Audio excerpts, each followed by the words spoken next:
Welcome everybody to Blizzard Peak Hill Climb. Today we're dealing with a 2015 Chevrolet Camaro Z28. Now this is a 1005 horsepower, 864 pounds-feet of torque from a 7.4 litre twin turbocharged V8 engine, and the car itself weighs 3,425 pounds. It's got snow tyres, all-wheel drive and off-road suspension, and it can do 0 to 60 in 2.977 seconds, 0 to 105.834 seconds, going on to a top speed of 207 miles an hour. So yeah, we've only ever had one other Camaro on this series before, the 2017 ZL1, which put in a time of 1 minute 55.682. Though I'm not all that hopeful that this car will do better. It does have better handling and better braking, but it has a better 0 to 60 time, but it has a worse 0 to 100 time, less power, less torque and more weight. So yeah, this could go either way.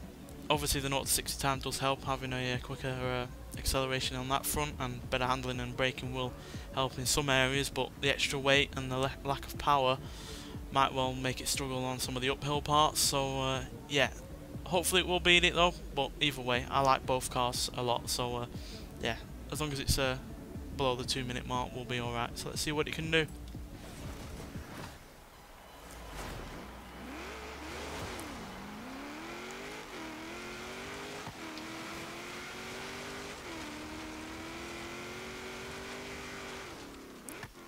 Even though the 0 to 100 time on this is slower, it's not by a massive amount, it's only by about 0.2 of a second, but that can make all the difference in some parts.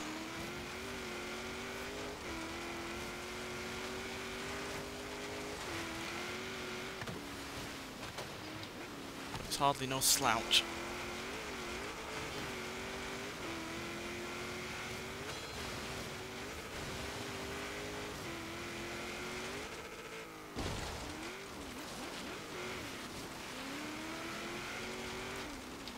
Those better brakes will come in handy, as well as a slightly better handling.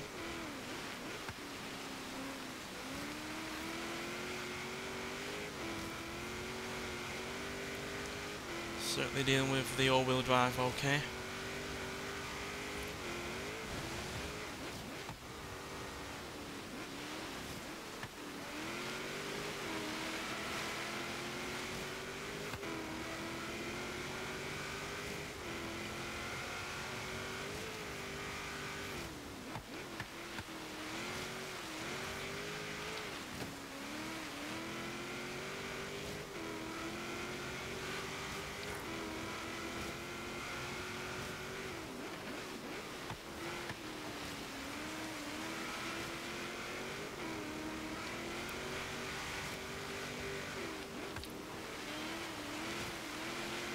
Fair, I can't really feel the weight and the handling on this car.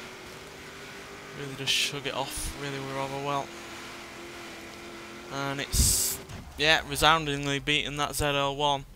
Don't know how, considering all the negatives against this car compared to that one, but at 1 minute 53.080 seconds, it's not just quicker than the Camaro ZL1 by more than 2.5 seconds, but it's also quicker than plenty of other cars that are, you know, more suited to going really rather quickly, at like the Aston Martin Vantage GT12, the Lamborghini Reventón, the Ford GT from 2005, the Saleen S7, the Lamborghini Gallardo Superleggera, and the Lamborghini Centenario, the Porsche 911 GT2, and the McLaren P1 and a Ferrari F40. And it's not even all that far off the Ferrari 599 XX and the 2017 Ford GT. So yeah, incredibly impressed by that car. Yeah, it just was pretty much perfect, quite frankly. A couple of understeer issues here and there, and we obviously got it a little bit skew-iff on one pit on towards the beginning, but apart from that, car's perfect. And yeah, brakes were really rather good, plenty of speed in areas, acceleration was solid, didn't really feel the weight, and the handling was cracking. The handling really did help make this car so much quicker than that ZL1, even though it's only ever so slightly better in terms of the stats, but obviously it's a lot better in terms of how you drive it, more than the stats would you know, make you think. So yeah, incredibly impressed by that. The fact that it's right up there with some of the best mid-engined and or just supercars in general is really impressive.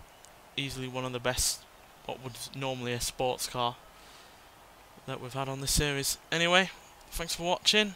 and I'll see you in the next one. Bye.